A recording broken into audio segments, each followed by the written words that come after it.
आज के इस एक्सप्लेनर में हम एक ऐसे टॉपिक पर बात करने वाले हैं जिससे शायद हम सब कभी ना कभी जरूर गुजर चुके हैं। मान लीजिए सुबह की फजर नमाज छूट गई। अब उसको आगे की जमात वाली नमाजों के साथ किस ऑर्डर में यानी किस क्रम में पढ़ना है। नियम सुनने में थोड़ी टेक्निकल लग सकते हैं पर असल में बहुत ही क्लियर और लॉजिकल हैं। चलिए इसे ठीक से समझते हैं। सोर्स मटेरियल में एक बड़ा ही मजेदार कथन है। आमतौर पर इतना लंबा समय नहीं लगना चाहिए। आखिर कोई कितना सो सकता है? सच में है ना? धार्मिक नियमों की सख्ती अपनी जगह है, पर यह कोड दिखाता है कि कभी-कभी अलार्म मिस हो जाना या देर तक सोते रह जाना एक बिल्कुल आम मानवीय भूल है। लेकिन चलिए, भूल तो हो गई, अब आगे क्या करना है? यहीं से हमारे रूल शुरू होते हैं। तो आते हैं पहले भाग पर, छूटी हुई फज्र की समस्या। फज्र दिन की सबसे पहली नमाज है और इसका छूटना पूरे दिन के शेड्यूल को थोड़ा असमंजस्यपूर्ण बना देता है। यहाँ एक सबसे जरूरी कॉन्सेप्ट आता है जिसे तरतीब कहते हैं। तरतीब का मतलब ही है क्रोनोलॉजिकली ऑर्डर मेंटेन करना, यानी नमाजों को उनके सही क्रम में पढ़ना। जब कोई छूटी हुई नमाज पूरी कर रहा हो तो प्राइमरी गोल यही होता है कि जहां तक हो सके ये ऑर्डर ना टूटे। पहले फजर, फिर जुहर और फिर अस्र। ये तरतीब ही आगे आने वाली सारी जटिल स्थितियों का आधार तय करती है। पढ़ते हैं भाग 2 की तरफ। नमाज में क्रम यानी तरतीब को प्रैक्टिकली बनाए कैसे रखें। अब एक प्रैक्टिकल सिनेरियो सोचिए। फज्र छूट चुकी है और जुहर का वक्त हो गया है। आप मस्जिद पहुंचते हैं और जुहर की जमात शुरू होने में बस 5 से 7 मिनट बचे हैं। तो उस वक्त क्या करना चाहिए? क्या पहले जुहर की तैयारी की जाए या छूटी हुई फज्र पर फोकस करें? सोर्स में इसका एक बेहद स्पष्ट समाधान दिया गया है। ऐसी स्थिति में स्टेप्स बहुत क्लियर हैं। स्टेप 1, जुहर की जो सुन्नत नमाजें हैं उन्हें फिलहाल छोड़ दें। और स्टेप 2, इन बचे हुए 5-7 मिनटों का इस्तेमाल अपनी छूटी हुई फजर की 2 फर्ज नमाजें पढ़ने में करें। सिंपल। इसका फायदा यह होता है कि जुहर के मुख्य फर्ज पढ़ने से पहले फजर पढ़ ली जाती है। आपने जुहर की सुन्नतों से ज्यादा फजर को प्रायोरिटी दी और जो तरतीब का नियम था उसे जमात छोड़े बिना ही सफलतापूर्वक बचा लिया।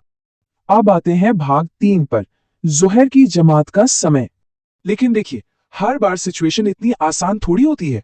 मान लीजिए मस्जिद पहुंचने में थोड़ी और देरी हो गई। अगर प्रवेश करते वक्त जोर की जमात पहले से ही खड़ी हो चुकी है तो अब नियम क्या कहता है? अब वो 5 मिनट वाली सहूलियत तो रही नहीं।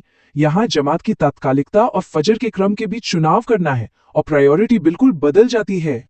इसका जवाब यह है कि बिना सोचे सीधे जोहर के 4 फर्ज के लिए जमात में शामिल हो जाना चाहिए। उस चलते वक्त फज्र पढ़ने की कोशिश बिल्कुल नहीं करनी है। जब जोहर पूरी हो जाए उसके ठीक बाद अपनी छूटी हुई फज्र के 2 फर्ज पढ़ लें। यहां समझने वाली बात यह है कि तरतीब जरूरी जरूर है, लेकिन चल रही जमात में शामिल होने का महत्व उस वक्त सबसे बड़ा हो जाता है। ये नियम सिखाता है कि धार्मिक अनुशासन में भी समय के अनुसार व्यवहारिकता को स्थान दिया गया है। भाग 4, असर के समय जुहर। ये थोड़ी और जटिल स्थिति है। अब एक सबसे कॉम्प्लेक्स सिचुएशन इमेजिन करते हैं। फजर और जुहर दोनों छूट गई हैं और अब असर के वक्त मस्जिद पहुंचना हुआ। तो अब क्या होगा? यहां सोर्स हमें 2 परफेक्टली वैलिड ऑप्शंस देता है। ऑप्शन 1, असर पढ़ा रहे इमाम के पीछे जमात में खड़े हो जाएं, लेकिन आंतरिक रूप से यानी अपने मन में जोहर की नियत कर लें। ये इसलिए पॉसिबल है क्योंकि जोहर और असर दोनों में ही 4 रकातें होती हैं। बाहर से दोनों का क्रियाकलाप एक जैसा दिखेगा पर नियत अलग होगी। ऑप्शन 2, अगर ऐसा नहीं करना चाहते तो सिंपली इमाम के साथ असर की नियत करके नमाज पढ़ें और जब असर खत्म हो जाए तो आराम से अपनी छूटी हुई जोहर पढ़ लें। दोनों तरीके पूरी तरह से ठीक हैं और आपको अपनी सुविधा के हिसाब से चुनने की आजादी देते हैं। आखिरी हिस्सा, भाग 5, विद्वानों की निष्कर्ष और सिद्धांत।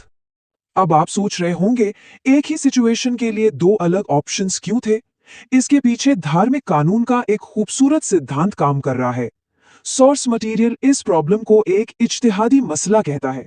इज्तिहादी मुद्दे का मतलब है एक ऐसी सिचुएशन जहां विद्वानों ने अपने तर्क और ज्ञान का इस्तेमाल करके मल्टीपल करेक्ट रास्ते निकाले हैं। इसका उद्देश्य किसी एक पक्ष को सही या गलत साबित करना नहीं है, बल्कि फ्लेक्सिबिलिटी देना है। आम लोगों के लिए अलग अलग परिस्थितियों में इन नियमों को प्रैक्टिकल बनाना ही इसका मुख्य लक्ष्य है। तो इस पूरे विश्लेषण के बाद एक बड़ा सवाल उठता है, क्या तरतीब के क्रम और मस्जिद की जमात के बीच के इन रूल्स और लॉजिक को समझ लेने से हमारी दैनिक इबादत में आने वाला भ्रम दूर नहीं हो जाता? बिल्कुल हो जाता है। जब हम इन बेसिक नियमों और इनमें छुपी फ्लेक्सिबिलिटी को समझ लेते हैं, तो अपने रोजाना के फर्ज को पूरा करना कहीं ज्यादा आसान और स्पष्ट हो जाता है। एक बार नियमों के पीछे का तर्क समझ आ जाए, तो उनको निभाना खुद ब खुद आसान लगने लगता है। इस चर्चा में हमारे साथ जुड़ने के लिए आपका बहुत बहुत शुक्रिया।